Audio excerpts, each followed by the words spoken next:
Professor Luciano, uma honra aqui em nome da Inspirare, Centro de Saúde e Bem-Estar, ter o senhor aqui conosco.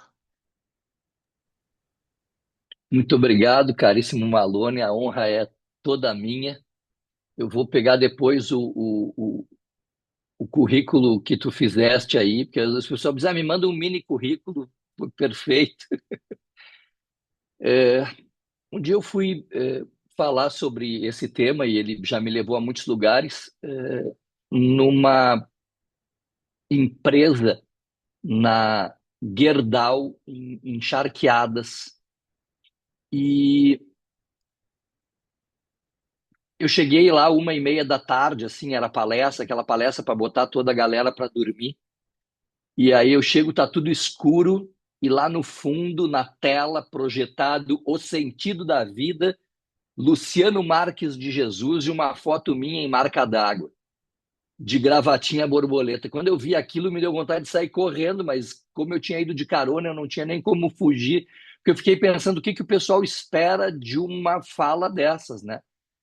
Se não tivesse a minha foto, talvez se esperasse, sei lá, um guru vestido de voal laranja, com barba exuberante e óculos redondo. Não, mas ela, a foto de um tiozinho de meia idade, de gravatinha borboleta, aqueles gurus modernos que ensinam como enriquecer, empreender e encontrar o sentido da vida.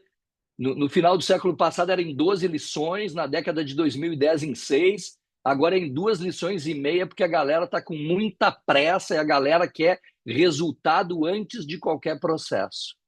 Então, primeira coisa que eu quero dizer para vocês, quando a gente vai falar de saúde mental e sentido da vida, não tem nenhum guru que vá apontar caminho para vocês, nem um tiozão de laranja, nem um tiozinho de gravata borboleta, nem o grande autor do qual a gente vai falar aqui. Uma pessoa que nunca tenha. Então, assim, ó, antes, como eu sou professor de filosofia, eu gosto de começar com uma provocação filosófica. Será que existe alguém ou algum motivo importante que justifique a vida, ou pelo menos esse instante? É a provocação filosófica que nós nos acostumamos a ouvir na voz de Paula Toller. Uma pessoa que nunca tenha assistido a uma palestra de psicologia, que nunca tenha lido um livro de ensino médio, tem uma figura ligada à psicologia que todo mundo ouviu falar, mas todo mundo mesmo, assim, todo mundo, eu digo num nível diário gaúcho, Sigmund Freud. A gente poderia dizer que a chave interpretativa do ser humano, segundo Freud, é a vontade de prazer ou a libido ou a energia sexual, e Freud é o criador de uma escola de psicoterapia chamada psicanálise. Tem um autor bem menos conhecido entre nós, que se chama Alfred Adler, para quem a chave interpretativa do ser humano é a vontade de poder. E Adler é o criador de uma escola de psicoterapia chamada psicologia individual. Não é o nosso tema é sentido. Viktor Frankl foi discípulo desses dois caras, de Freud e de Adler, e Frankl, já quando era jovenzinho, 13, 14 anos, está numa aula de História Natural. História Natural é aquela disciplina que antecede a biologia, as ciências, e o professor explicava que a vida pode ser reduzida a dois processos de oxidação e de combustão. Frankl levanta e pergunta se é assim, que sentido tem viver. E essa questão, que sentido tem viver, perseguiu esse cara durante toda a sua vida. E já na Segunda Guerra Mundial, Frankl, médico, neurologista e psiquiatra, foi parar em diversos campos de concentração, de Auschwitz a Dachau, por ter cometido o crime de ter nascido judeu. E aí passa 3 anos por 4 campos de concentração, e neles ele experimenta dor, sofrimento, humilhação e morte. Essa experiência do campo de concentração, de alguma maneira, o fez retomar aquela questão que ele trazia desde a juventude: que sentido tem viver? E mostrou também que as perspectivas de seus mestres, Freud e Adler, são insuficientes para pensar o ser humano. Antes da gente entrar agora em Frank, eu queria trazer uma frase de um autor do século XX Frankl conheceu pessoalmente, dialogou com ele, que é Martin Heidegger. Heidegger escreveu em 1929, jovens, portanto, há 96 anos passados. Nenhuma época teve noções tão variadas e numerosas sobre o ser humano como a nossa. Nenhuma época conseguiu, como a atual, apresentar o seu conhecimento acerca do ser humano de um modo tão eficaz e fascinante, nem comunicá-lo de um modo tão fácil e rápido.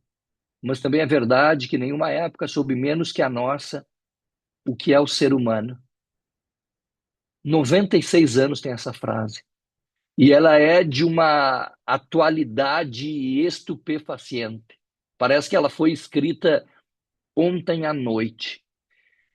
Nenhuma época me parece que os seres humanos quiseram ser tão felizes como são hoje, como querem ser hoje. E eu não sei se em outra época nós fomos tão infelizes como somos hoje. E quando a gente vai falar de saúde mental e de sentido da vida, eu acho muito importante ter essa perspectiva de Heidegger no nosso horizonte. Quer dizer, hoje, na palma da nossa mão, literalmente, nós temos muita informação sobre o ser humano, de forma ainda mais rápida do que na época de Heidegger há quase 100 anos. E parece que hoje nós sabemos ainda menos do que no tempo de Heidegger o que é o ser humano. Frankl escreveu, a partir da experiência que ele teve de 3 anos de prisão no campo de concentração, este livreto aqui, eu tenho essa cara aqui é da 25ª até a 59ª edição. O título do livro é Em Busca de Sentido. Frankl ditou esse livro em 9 dias para 3 secretárias que taquigrafavam o que ele escrevia, depois datilografavam. E esse livro foi publicado inicialmente em alemão, com o título Trotz den Jahrzehnten Lebenssagen. Eu ensaiei muito para dizer isso, é a única coisa que eu sei dizer em alemão, e alguma coisa parecida com apesar de tudo, apesar de tudo isso, dizer sim à vida. Né? E o editor norte-americano achou que não era lá muito bom, mudou para O Homem em Busca de Sentido. Em português de Portugal é assim, em espanhol é também O Homem em Busca de Sentido, português brasileiro Em Busca de Sentido, um psicólogo no campo de concentração. Esse livro foi traduzido para mais de 30 línguas, vendeu milhões de cópias no mundo inteiro, foi um sucesso estrondoso. Jornalistas americanos queriam saber de Frankl por que um livro de psicologia fazia tanto sucesso. Frankl disse para ele, talvez seja um problema mais do nosso tempo do que do livro, o fato de um livro que tenha a palavra sentido no título despertar tanto o interesse das pessoas. Os jornalistas insistiam, ele dizia um fato ao mesmo tempo estranho e notável, que entre as dúzias de livros que eu escrevi, exatamente esse que eu quis publicar anonimamente, de modo que não desse nenhuma reputação ao seu autor, esse livro tenha se tornado um sucesso. E aí ele dizia para os alunos dele, não procurem o sucesso, quanto mais vocês o procurarem, o transformarem no alvo, mais vocês vão errar. O sucesso precisa acontecer como um efeito colateral ou concomitante de uma situação vivida com intensidade de sentido, como resultado da dedicação a uma causa maior que a pessoa ou a outro ser. E aí ele dizia para os alunos, façam o que a consciência de vocês manda que façam da melhor maneira possível, e o sucesso, eu acrescentaria a felicidade, o prazer, vai persegui-los exatamente porque vocês esqueceram de pensar nele. E aí ele diz, caro leitor, se o livro a seguir apresenta uma lição tirada de Auschwitz, o parágrafo acima apresenta uma lição tirada de um best-seller involuntário.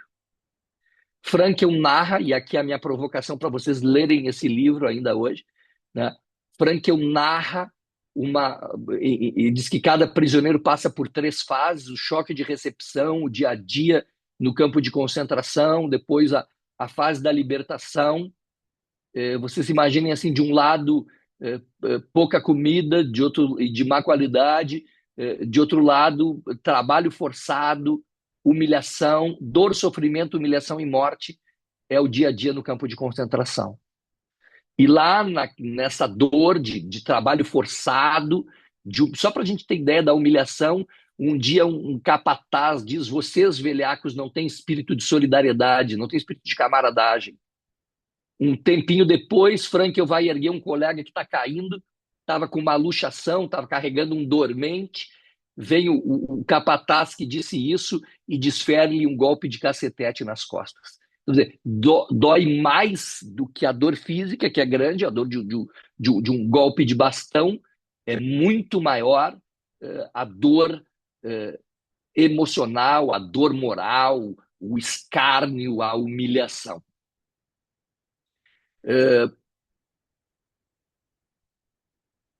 Todo tipo de transtorno na vida prática, frio, fome, trabalho forçado, dor.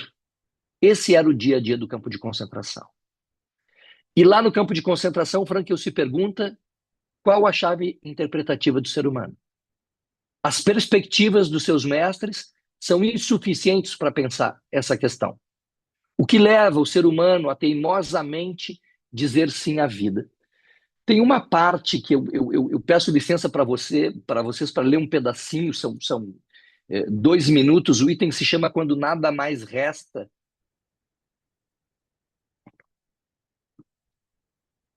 E eu não quero estragar a beleza do texto de Frankl com a minha caricatura vocabulário e com a minha memória.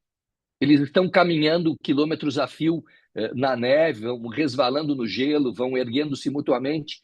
Nenhum de nós pronuncia uma palavra a mais, mas sabemos neste momento que cada um só pensa em sua mulher.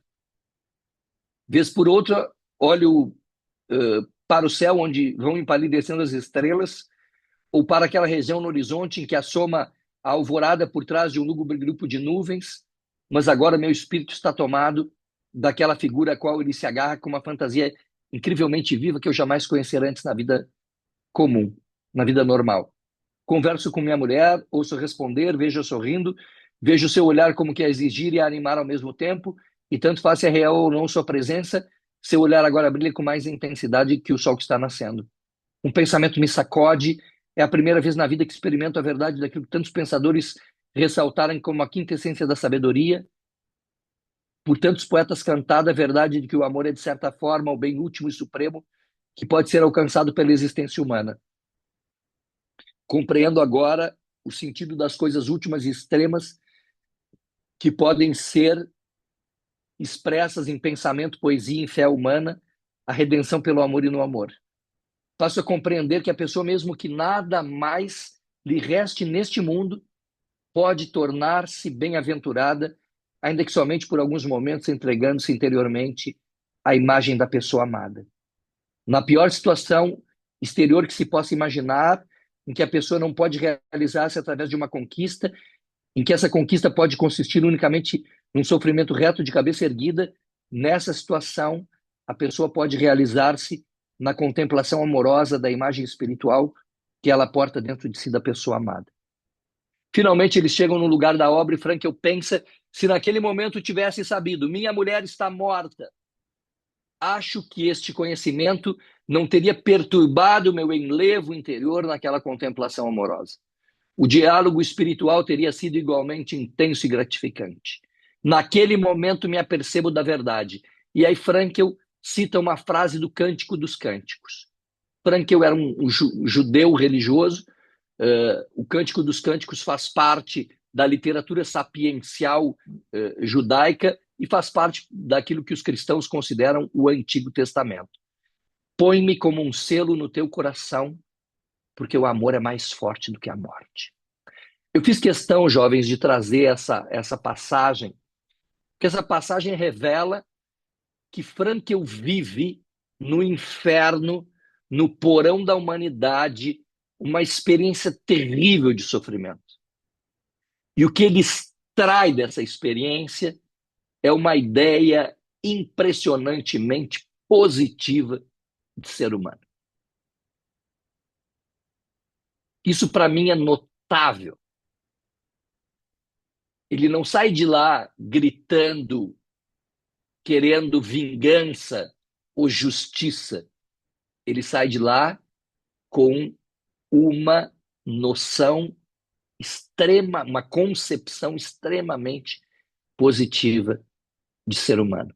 Gordon Allport, um psiquiatra norte-americano, diz que leu 2 vezes o relato de Frankl sem levantar da poltrona, que é o relato contundente, forte, que mostra a dor, o sofrimento, a humilhação, a morte cotidiana, mas um relato que tem esperança na humanidade, um relato otimista.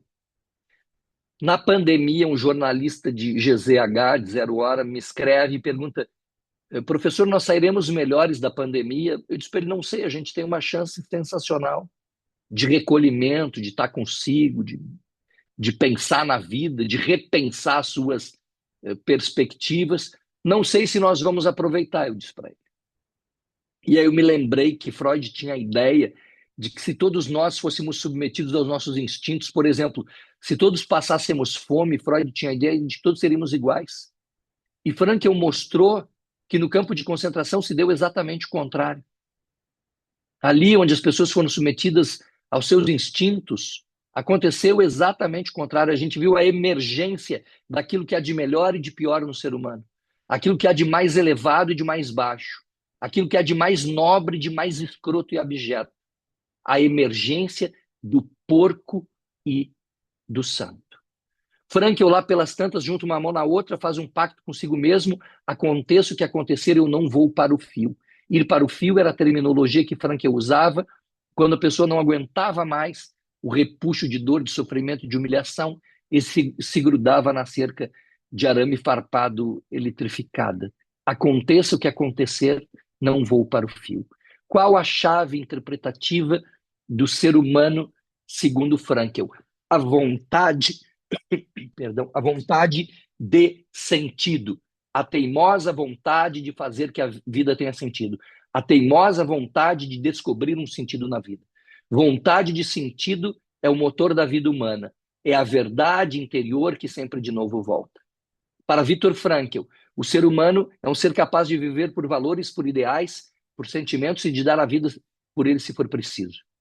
Para Frankl, o ser humano é um ser livre, um ser responsável. Livre, veja bem, quem está dizendo isso não é um professor de filosofia escrevendo um paper para uma revista Qualis A1 da CAPES. Mas o sujeito que teve a sua liberdade exterior estraçalhada. O sujeito que até para fazer suas necessidades fisiológicas era controlado. Esse sujeito diz: o ser humano é um ser incondicionalmente livre. O ser humano é aquele que constrói a câmara de gás, empurra o seu semelhante para dentro dela, mesmo achando que não é seu semelhante, mas é também aquele que entra na câmara de gás com a cabeça erguida, com um Shema Israel ou com um Pai Nosso nos lábios. Alguém disse para Frankl: mas Pai Nosso? Frankl é judeu, e aí Frankl fazia uma referência explícita ao padre Maximiliano Kolbe, que se colocou para substituir um sujeito que ia ser retirado da sua família e morto.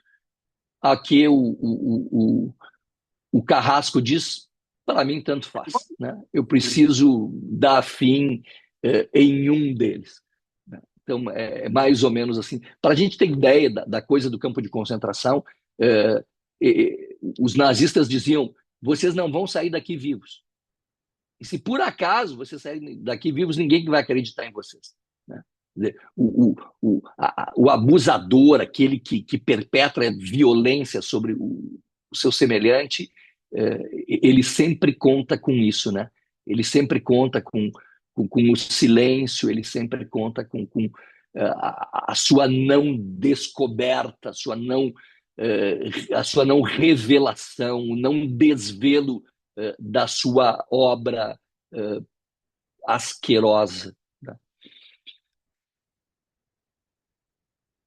Para Frankl, o ser humano sempre descobre valores, sempre descobre sentido na vida pela realização de valores. Primeiro, o que eu faço para o mundo. Frankl diz que aquele que mais conseguia resistir ao campo de concentração era aquele que conseguia dirigir a vontade de sentido para fora de si mesmo. Frankl resistiu a todo aquele horror porque ele queria duas coisas, basicamente. Reencontrar sua família, especialmente sua mulher e seu filho. E Frank perdeu toda a sua família nuclear, exceto sua irmã mais nova, que já tinha migrado para a Austrália num campo de concentração. E Frank queria reescrever um manuscrito científico que ele perdeu quando entrou no campo de concentração. Então, essas duas coisas mantiveram aceso o desejo de perseverar na vida e não desistir, aconteça não desistir, aconteça o que acontecer. O que a gente faz para o mundo enche nossa vida de sentido, especialmente nosso trabalho. E a gente não precisa ser neurocirurgião para o nosso trabalho fazer sentido. A gente pode trabalhar na vigilância, a gente pode trabalhar na higienização e o nosso trabalho fazer grande sentido. A gente pode ser...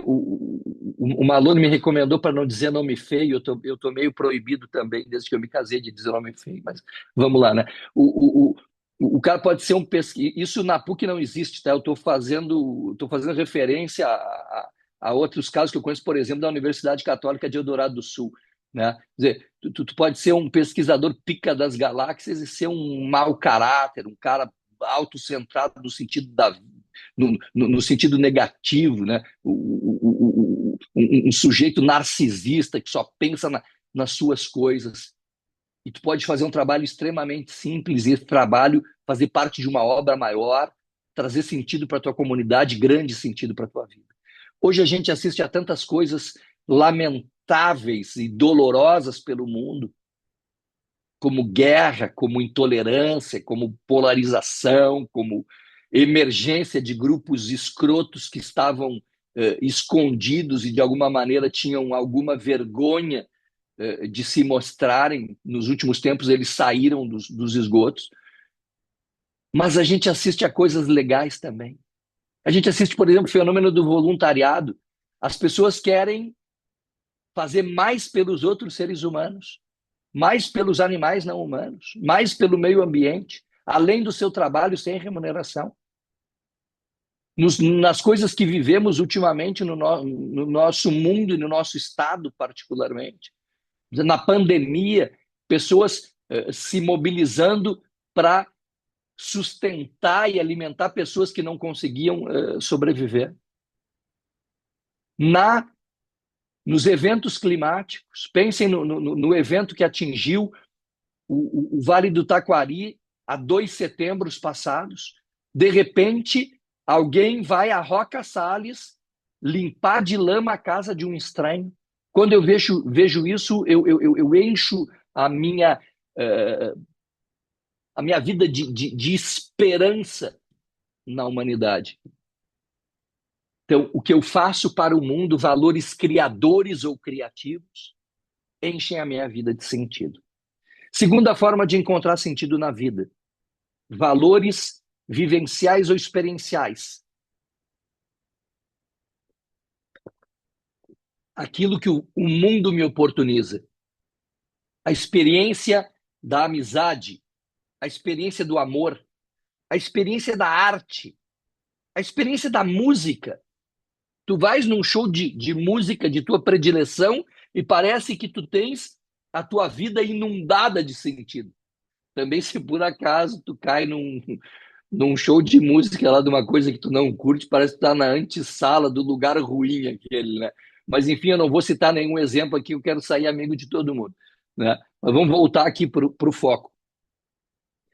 Eu tive, em 2019, a glória de receber no centro de eventos da PUC o infelizmente falecido, há 2 anos, se não me engano, psicanalista Contardo Caligares. Ele falou no Fronteiras do Pensamento, fez uma conferência belíssima, e o tema daquele ano no Fronteiras do Pensamento era Sentidos da Vida.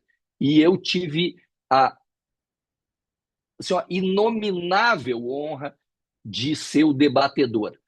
Fiz várias questões que foram simplesmente destruídas pela conferência dele, e aí eu pensei em sair correndo, mas a universidade tinha me colocado lá, eu acho que não ficaria muito decoroso eu fugir da raia. E aí eu pensei, eu olhei para mim mesmo, né, tipo Clóvis de Barros Filho, né? Por uma questão de bril, velho, né? Tu tem 150 anos de magistério, velho. Tu vai tirar duas, três questões da manga e felizmente algumas questões brotaram.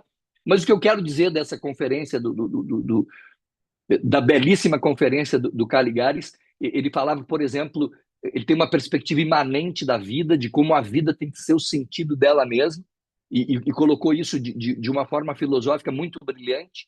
Mas a questão que eu quero referir aqui, ele diz: a gente vive numa sociedade desatenta. Nós não prestamos atenção nas coisas que nos ocorrem. Uma das coisas que eu reputo mais tristes da gente ouvir em sala de aula de um aluno, de ouvir no consultório de um paciente ou de um cliente é: eu era feliz e não sabia. Que o cara não está feliz e quando ele não estava prestando atenção. O fenômeno da tecnologia que nos permite coisas belíssimas, como agora cada um na sua casa e a gente reunido aqui e discutindo uma questão importante de saúde mental e sentido da vida, mas por outro lado também a tecnologia está nos fazendo estar muito ausente. Hoje a pessoa está diante do seu ídolo e não consegue viver o momento porque precisa registrar, porque precisa fotografar, né? Não está ali, não está presente no aqui e no agora. Muita gente excessivamente preocupada com o futuro, e isso é uma fonte belíssima de ansiedade. Ou muito agarrada a um passado, e isso é uma fonte maravilhosa de depressão. E a gente não se dá conta de que não vive o aqui e agora, né? Eu brinco que quando a gente é jovem, a gente faz manifestos, né? Quando a gente é velho, a gente faz testamento, né? Então, normalmente, quando a gente é jovem, a gente está muito preocupado com o futuro, né? E quando a gente é velho, é muito preocupado com o passado. E não vive o presente. Eu sou filho de um velho que era um antissaudosista terrível. Queria irritar meu pai, era dizer para ele que antigamente que era bom. A gente tinha um mercadinho ali, um mini mercadinho, um armazenzinho no Jardim Botânico, em Porto Alegre. E um dia meu pai está falando com um velho mais velho que ele, lá, um freguês, que era como a gente chamava os clientes naquele tempo. E o velho disse: meu pai, Armando, nosso tempo que era bom, né? E aí eu estava ali só bicorando a conversa. Pensei, agora o pai vai responder que sim, vão falar de futebol, de economia, de política, vão ser donos do mundo em 3, 4 minutos. E o meu pai estraga tudo e diz: velho, me diz uma coisa que era boa naquele tempo. E o velho leva um susto, porque não estava preparado para isso, né? Só estava preparado para meu pai dizer sim. E aí o velho foi atrás de alguma coisa que prestasse naquele tempo, até que com grande alívio ele diz: o ar puro. E o meu pai dizia: além do ar puro, velho. Então, assim, ó, como é fácil a gente idealizar o passado. Como é fácil a gente idealizar o futuro. E como é fácil fugir para ele. E como é importante a gente viver com plenitude o presente. Tem uma frase do Papa João Paulo II, quando a gente se aproximava do segundo milênio, ele dizia assim que a gente deve olhar para o passado com gratidão, viver o futuro com paixão, perdão, viver o presente com paixão e olhar para o futuro com esperança. Como é importante a gente equilibrar essas coisas, mas, sobretudo, viver com intensidade de sentido o presente. Aquelas experiências e vivências que a vida nos oportuniza. Quando eu estou querendo me queixar de alguma merdinha que acontece na minha vida, eu me recordo de outros momentos não tão fáceis assim, né? Como um em que no primeiro dia o meu objetivo era mexer as pernas, no segundo era sentar, no terceiro eu já consegui tomar banho sozinho,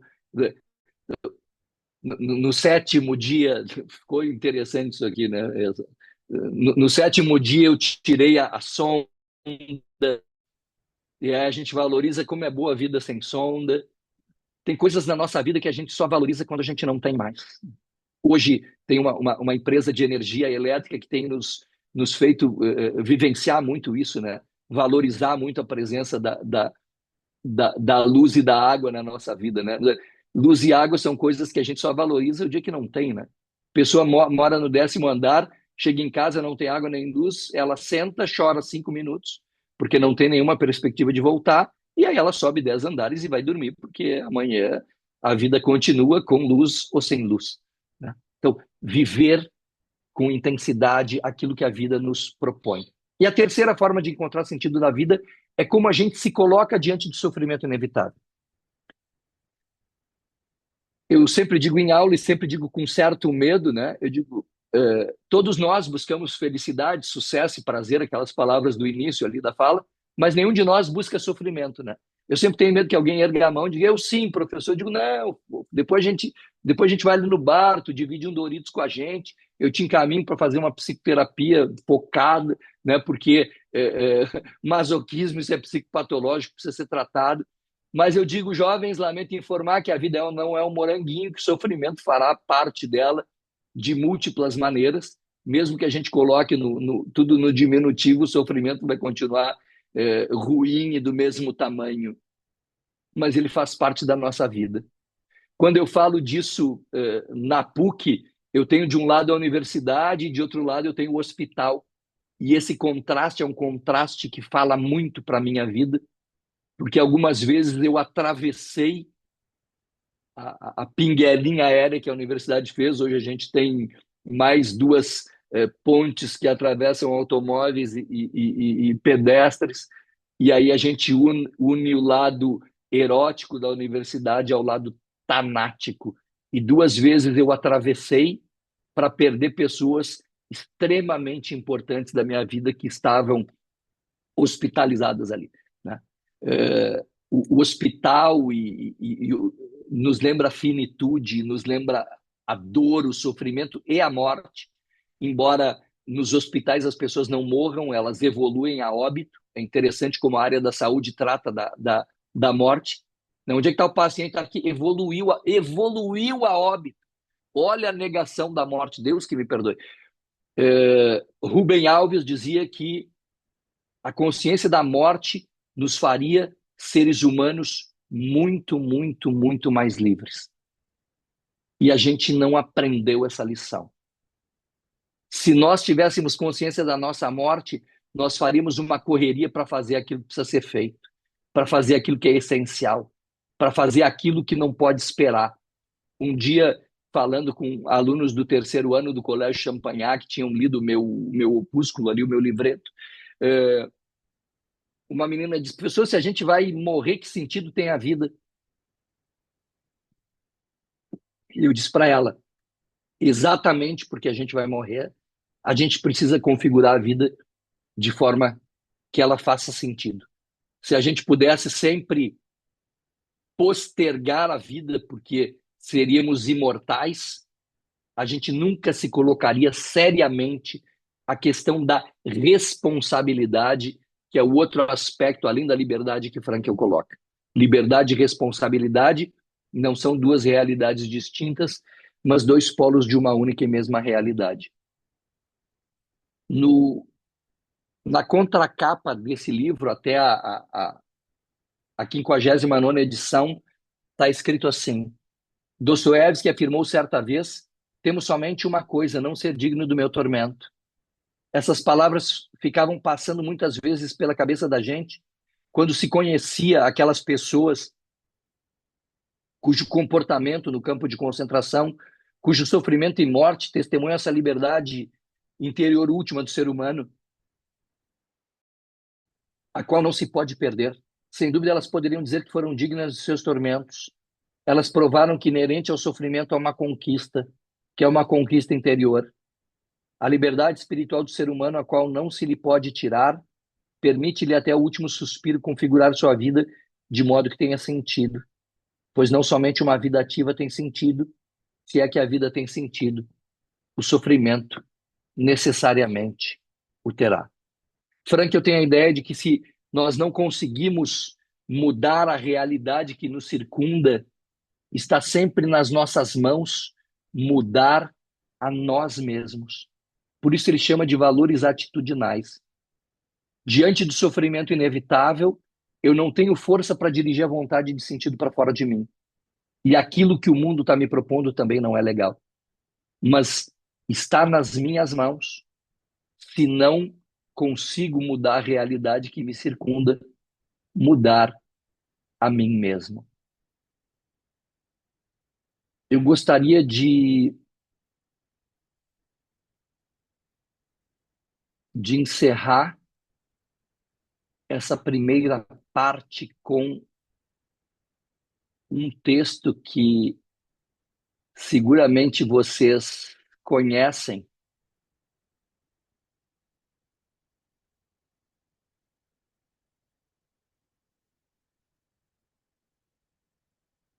É um texto também bastante filosófico, como aquele que a gente começou, bastante existencial. É uma espécie de texto de avaliação da própria vida. Ele diz: devia ter amado mais, ter chorado mais, ter visto o sol nascer. Devia ter arriscado mais e até errado mais, ter feito o que eu queria fazer. Devia ter complicado menos. Tem uma parte que, quando eu vou falar em empresa, eu não digo, né? Trabalhado menos, ter visto o sol se pôr. Devia ter me importado menos com problemas pequenos, ter morrido de amor. Queria ter aceitado a vida como ela é. A cada um cabe alegrias e a tristeza que vier. O nome desse texto, Epitáfio, e nós nos acostumamos a ouvi-lo na voz dos Titãs. E eu encerro com uma frase que Frankl usa muitas vezes, de Friedrich Nietzsche: quando se tem um porquê viver, pode-se suportar quase qualquer como viver. Mas quem começa com Paula Toller não termina com Nietzsche. Vamos terminar com Los Hermanos. Esse é só o começo do fim da nossa vida. Deixar chegar o sonho, prepara uma avenida que a gente vai passar. Ou, se vocês preferem de o vencedor, junto as mãos ao meu redor, faço o melhor que sou capaz, só para viver em paz. O Malone tinha me dado 30 minutos, seguramente eu devo ter estourado. Uma vez eu ensaiei, gravei 19 minutos e quando eu fui falar deu 40. Muito obrigado. Muito obrigado, professor. Prazer ouvir, Meu, né, essas lições e uh, muito inspirador também a sua exposição. Eu vou pedir para o pessoal que tiver algumas perguntas para colocar no chat e então fiquem à vontade aqui para enviar as perguntas no chat que eu vou selecionando, né? E assim, num debate, professor, assim, ouvindo assim a sua palestra e refletindo sobre a questão da saúde mental, fico pensando em situações clínicas, né? O senhor trouxe aquela passagem que o Frankl aponta o amor como dos caminhos pro, de acesso ao sentido da vida, né? Agora, para o senhor, na sua opinião, professor, como a gente faz para trabalhar essa dimensão, com pacientes que nunca tiveram experiências consistentes assim de amor, né? Eu digo em relação àquelas pessoas que não tiveram registro de um acolhimento, de um vínculo seguro, ou de cuidado, né? O que o senhor poderia nos dar assim de orientação para esse paciente que muitas vezes a linguagem de sentido da vida é totalmente desconhecida? é bom começar com questão fácil, assim, né? Depois. É, tem algumas coisas de Frankl, elas reverberam em outras posições, em outras. Se a gente pegar algumas coisas de psicologia positiva, a gente diz: opa, aqui tem Frankl, opa, aqui também. anda mais um pouquinho aqui de novo.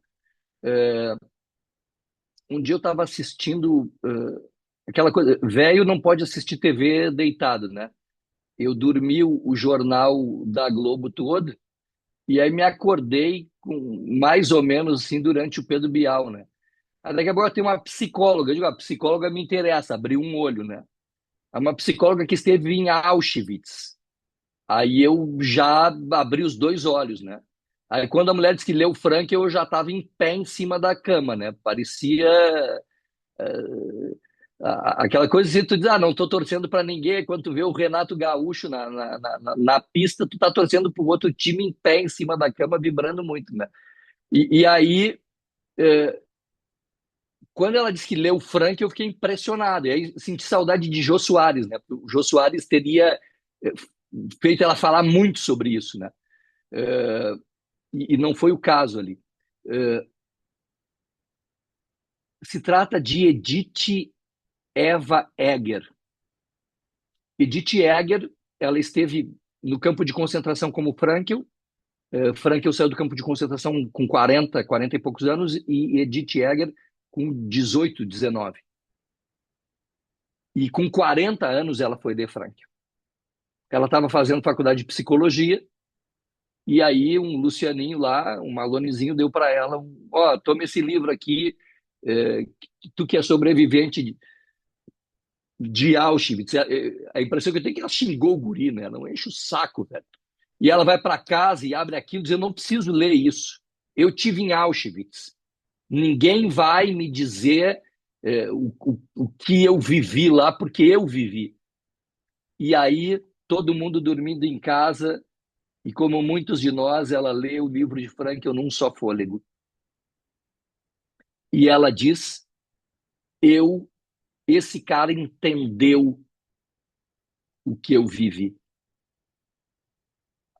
E ela, quando falou com Pedro Bial, ela veio lançar no Brasil os livros dela. Um deles se chama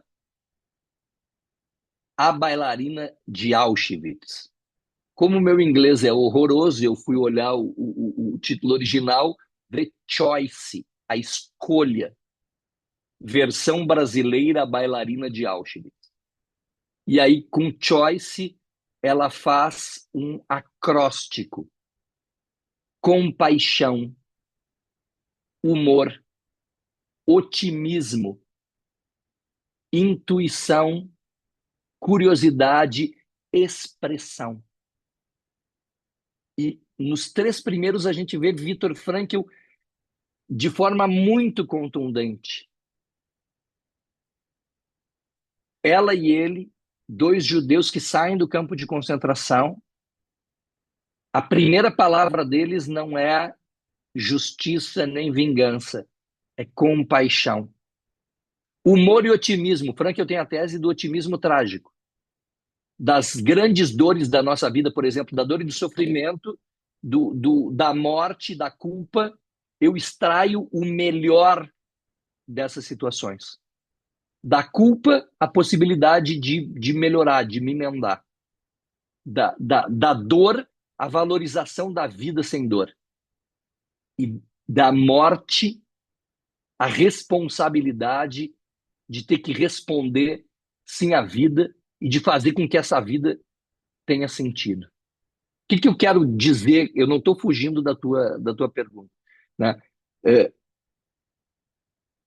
Tanto Frankl quanto Edith Eger, eles tiraram essa ideia de sentido do inferno, do porão da humanidade. Não foi do afeto, da acolhida, da validação de emoções. Foi do horror. E aí vem as três formas: o que eu faço para o mundo, o que eu acolho do mundo e como eu me coloco diante do sofrimento inevitável. Então, o trabalho como obra, a acolhida do amor, o ser o amor para alguém, e a terceira, a atitude diante do sofrimento humano que eu não consigo transformar. Como é que se faz isso? Bom, aí é outra conversa. né? Aí, efetivamente, é, é, os caminhos a gente sempre precisa buscar, e para algumas pessoas as coisas funcionam maravilhosamente bem, e para outras pessoas não funcionam, né? Alguém, de vez em quando alguém me pergunta, eu quero indicação de psicólogo. Assim, ó, eu posso te dar a pessoa mais gabaritada do ponto de vista técnico. Se não der match, se não houver aliança terapêutica, não tem gênio que domine todas as técnicas. E aí vem aquela frasezinha do Jung, coitada, que está tão machucada de ser tão usada nas redes sociais, né? Que para além de todas as técnicas, vale uma alma humana encontrar outra alma humana.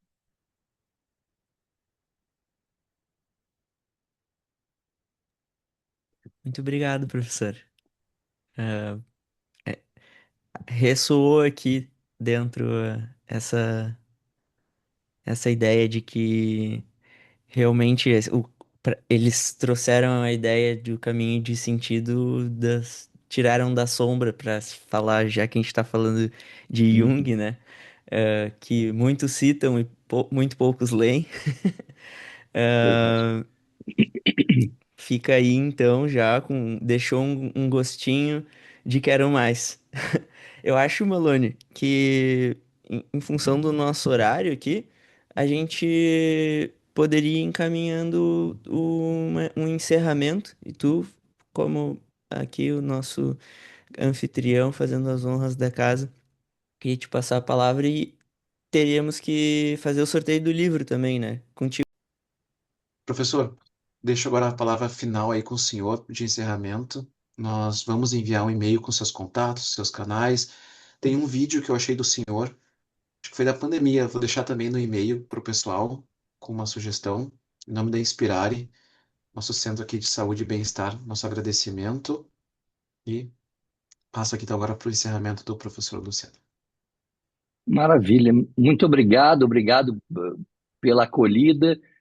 Para mim é sempre muito bom falar de Frankel. É, legal que a impressão que eu tenho é que quando eu comecei lá a minha carreira docente na metade da década de 80, mais para o final da década de 80 eu tinha a impressão que eu falava sozinho sobre isso. E hoje eu vejo o Frankel ressoando em muitos trabalhos, como aconteceu com o Malone, que fez sobre juventude e sentido da vida. Eh, no pós-PUC Online, eu tenho orientado muitos trabalhos sobre isso. E Frankel morreu em 1997. Ele dizia que um dos grandes males do nosso tempo era o vazio existencial, a sensação de perda do sentido da vida. Muitos anos depois, quase, a gente vai fazer 28 anos da morte de Franklin. Isso é muito mais forte, muito mais contundente no nosso tempo. Cedo ou tarde, a vida vai nos desafiar e nós vamos ter que descobrir um sentido nela, fazendo algo para o mundo, vivendo o amor e acolhendo aquilo que o mundo nos proporciona, ou mudando a nós mesmos diante do sofrimento inevitável. Muito obrigado pelo convite, por essa experiência. Um forte abraço.